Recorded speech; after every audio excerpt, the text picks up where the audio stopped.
साधु की सीख। एक प्रेरणादायक कहानी। किसी गांव में एक साधु रहा करता था।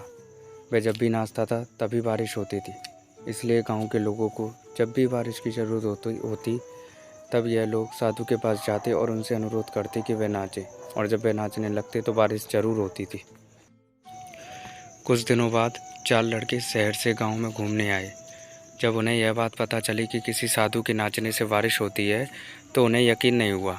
शहरी पढ़ाई लिखाई के घमंड में उन्होंने गांव वालों को चुनौती दे दी कि अगर हम भी नाचेंगे तो बारिश होगी, और अगर हमारे नाचने से बारिश नहीं हुई तो साधु के नाचने से भी बारिश नहीं होगी। अगले दिन सुबह सुबह गांव वाले उन चारों लड़कों को लेकर साधु के कुटिया के पास पहुंचे। गांव वालों ने साधु को सारी बात बताई। फिर उन लड़कों ने नाचना शुरू किया। पहले लड़के ने नाचना शुरू किया। आधा घंटा बीत गया। फिर पहला लड़का थक कर बैठ गया, पर बादल नहीं दिखे। कुछ देर बाद दूसरे लड़के ने नाचना शुरू किया और 1 घंटे बीतते बीतते वह थक कर बैठ गया। बाकी दोनों लड़कों ने भी ऐसा ही किया, पर बारिश नहीं हुई। अब साधु की बारी थी, उसने नाचना शुरू किया। 1 घंटा बीत गया पर बारिश नहीं हुई।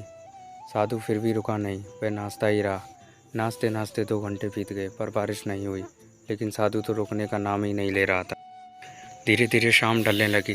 तभी बादलों की गड़गड़ाहट सुनाई दी और जोरों की बारिश होने लगी। यह देखकर चारों लड़के दंग रह गए और तुरंत साधु से माफ़ी मांगी। फिर चारों लड़के ने साधु से पूछा, बाबा भला ऐसा क्यों कि हमारे नाचने से बारिश नहीं हुई और आपके नाचने से बारिश हो गई?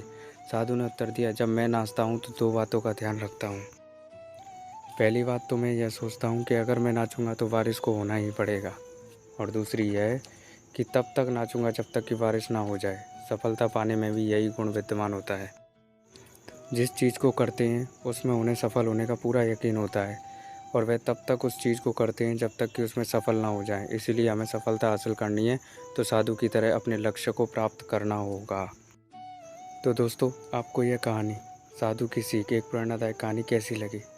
नीचे कमेंट करके ज़रूर बताएं, और अगर आप इसी तरह हिंदी में मोटिवेशनल स्टोरीज़ पढ़ना चाहते हैं तो मेरे इस चैनल को सब्सक्राइब करें।